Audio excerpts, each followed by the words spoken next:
President Trump lashes out. I would be very careful if I were President Trump here. Tonight, in the wake of indictments, why the president is attacking everyone but the Russians. Plus, inside Russia's troll farm with the reporter who saw this coming 3 years ago. Maybe it's some kind of really opaque strategy of like electing Donald Trump to undermine the U.S. or something. Then, as the White House calls the Florida massacre a, quote, reprieve, my interview with the students who are fighting back. If all our government and president can do is send thoughts and prayers, then it's time for victims to be the change that we need to see.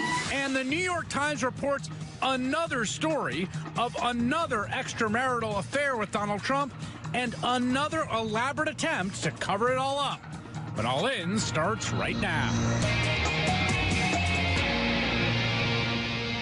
Good evening from New York. I'm Chris Hayes. 3 days since Special Counsel Robert Mueller unveiled an indictment, 13 counts of Russian nationals for information warfare against the U.S. The President of the United States has yet to announce any new steps to punish Russia for those activities. He has not directed his administration to prevent interference in future elections, including the one this year. He has not even gone so far as to condemn Russia's efforts to subvert American democracy. Instead, the president apparently spent much of the weekend parked in front of the TV at one of his properties in Florida, tweeting furiously and lashing out at a number of targets, from Oprah to the FBI to his own national security advisor.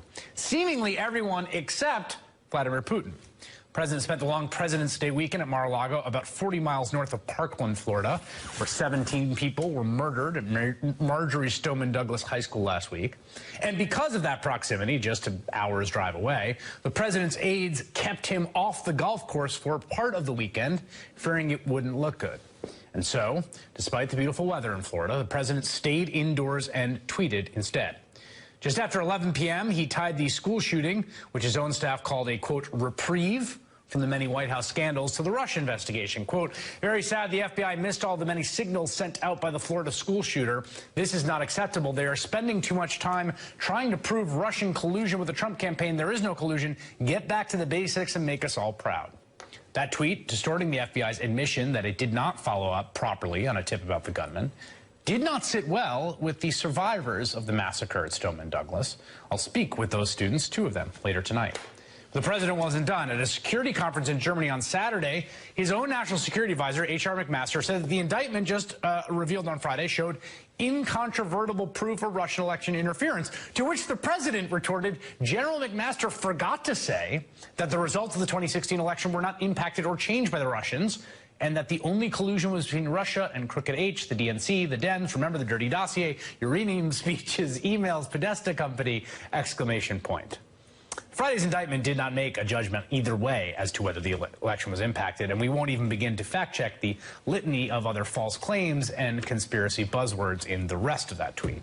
Suffice it to say, it's not accurate. The president kept going into Sunday, taking shots at Hillary Clinton, Congressman Adam Schiff, ranking member of the House Intelligence Committee, among others. And then there was this. If it was the goal of Russia to create discord, disruption, and chaos within the U.S., then, with all the committee hearings, investigations, and party hatred, they have succeeded beyond their wildest dreams. They are laughing their asses off in Moscow.